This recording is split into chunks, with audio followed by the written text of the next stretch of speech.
What is the most messed up thing your parents did? Story 1.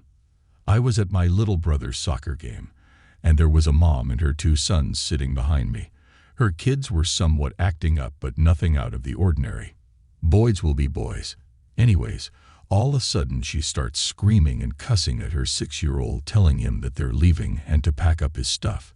He starts crying so uncontrollably that he can't pack up fast enough. This full-grown woman takes an oversized metal water bottle and throws it at her little boy's head. I was shocked. I called the police, and a few parents go to see if he's is all right. He is crying and has a decent-sized egg on his head already. The mother grabs him by the arms, still screaming and cussing, and leaves the field. I got a photo of her license plate and gave it to the police. I didn't know what else to do since she was leaving. Every time I see a parent acting this way in a public place, it always makes me think, what are they like at home? Story 2. My mother is an alcoholic and my brother, and I used to live with her before social services stepped in and placed us in the care system. When I was like 2, she started giving me horrible punishments for very stupid things. Like being a 2-year-old and all, I would accidentally break one of my dolls. So my mother would lock me in the shoe cupboard for an hour in the pitch darkness whilst I was crying and screaming. My brother, who is 5 years older than me, would sneakily turn in the lights. The switch was outside the cupboard, so that maybe I wouldn't be so scared. I once dropped my dinner plate, and it smashed on the floor, so I was locked in my room for 2 days, with no food other than some biscuits and only a bottle of water. This all carried on until I was 5. Then my dad died. He was the one that would try to stop my mother, but she was very abusive to him as well, and so he could never fully stop her punishing me the way she did, only lessen it. But when he died and we were left on our own with our mother, it got worse. I once wet the bed, like a week after my dad died, so she took the mattress away and made me sleep on the wooden bed slats with only a tiny blanket. But then came the worst, the thing that really did endanger my life.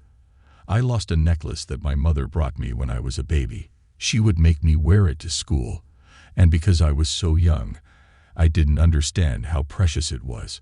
Then when it fell one in the playground, and I couldn't find it, my mother lost it. They dragged me by the hair and threw me into the garden. I must add that this was the middle of winter, and it was frosty outside. I was only in a vest and shorts at that point, because I was changing out of my school clothes. She locked me in the garden out in the freezing cold, wearing barely anything, and left me there all night. My brother, being the angel he is, threw out his fluffiest blanket through his bedroom window down to me, and so I ended up huddled underneath this blanket by the glass door to my house, hoping to be let in soon. I was left there all night. When my mother came to let me in, I couldn't stop shaking, and my brother tells me now that my skin had a strange blue tint. Mother took me to the hospital after my brother begged her for hours. I couldn't talk, I was still so cold, and I felt like my lungs were filled with ice. She told the hospital that the heating broke, and I got really cold in the night. I ended up with pneumonia and hypothermia from that night, and they kept me in the hospital for a week until I was better because I was so frail. And still, shockingly, that wasn't what made social services step in and take my brother and I away. It wasn't until I mentioned to a friend at school when I was 7 that my mummy had too much alcohol and wouldn't wake up, so my brother had to get me breakfast and take me to school today. And one of the teachers overheard and reported it. Story 3. When I was 4 years old, my parents divorced. I lived with my mom and went to my dad's 2 weekends a month. When he got his first apartment, he was alone. My stepmom moved in when he got the second apartment. Whenever I did something wrong, even without doing it on purpose, and even if it wasn't that serious, he would give me a cold shower. The look in his eyes was so cold. He took me by the collar of my t-shirt and dropped me in the tub. Then he would squirt me with really cold water, even dressed. He often directed the jet in my face, towards my nose and my mouth. I couldn't breathe and panicked. He was always yelling at me during the whole thing, and it didn't help me to calm down. He said that I wasn't good enough and asked why he didn't have a normal daughter. Then, still yelling, he would ask me if I already calmed down. I generally couldn't answer because I had water in my nose and mouth. Then he would make me look at him by pulling my hair up and ask me, "Are you calm now?" Of course I wasn't calm enough for him because I was really wet and cold and panicked because I was afraid of him. If I didn't respond calmly enough for him, he would put my head back under water until he eventually got bored or until I passed out. That was almost every time I came at his apartment for 3 years. He would also insult me, avoid me, and sometimes beat me. Now he just insults me sometimes when he's not in the mood. Story 4.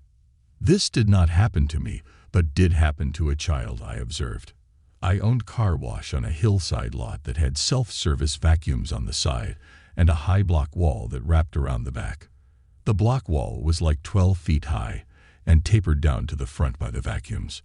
One day I was repairing one of the vacuums and a woman with a toddler pulled in to vacuum out her car. While she was concentrating on vacuuming her car, the toddler started climbing the block wall like steps, getting higher and higher. It took me a while to notice this situation, and when I did, the toddler was at the top of the wall 12 feet high above our concrete parking lot. He could barely balance on the concrete blocks. My first panicked instinct was to run over and immediately retrieve the child, but being a business owner and a guy, I thought it might not be good to touch a child that was not mine, so I went over to the vacuuming woman, pointed out her toddler was on the wall 12 feet up. She looked at her child, looked at me, looked at her child, looked at me, and screwed up her face, got all red, screwed up her face, stamped her feet and said, "I am a good mother." I was dumbfounded. Instead of saving her toddler, who was 1 second from total head trauma and possible death, she thought I was pointing out her deficient mothering skills. True story. We want to hear your stories. If you have a unique story to share, leave it in the comments below, and you could be featured in our upcoming video. And don't forget to hit like and share if you enjoyed the video.